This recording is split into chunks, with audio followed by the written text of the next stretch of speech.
বাংলায় যদি কেউ টিকে থাকে গ্রাসরুটে, তাহলে এটা তৃণমূল কংগ্রেস, তৃণমূল কংগ্রেস, তৃণমূল কংগ্রেস, আর কেউ নয়।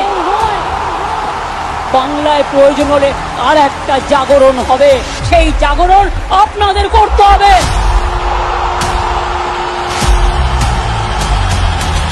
খেলা আবার হবে, 2026-এর খেলাটা আর একটু জোরে মারতে হবে। যত মুখ তত পথ, সর্বধর্ম সমন্বয়। এবারে জামানত জব্দ করার পালা, আর মিথ্যের কাছে আত্মসমর্পণ নয়। আর বাংলার মাকে এগিয়ে যেতে দিন। মাথায় রাখবেন, এটা চ্যালেঞ্জ, ইটস এ চ্যালেঞ্জ।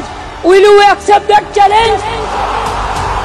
আর একটাই শপথ, বাংলাকে রক্ষা করতে হবে, তৃণমূলকে রক্ষা করতে হবে, মামাটি মানুষকে রক্ষা করতে হবে। জয় হিন্দ, জয় বাংলা।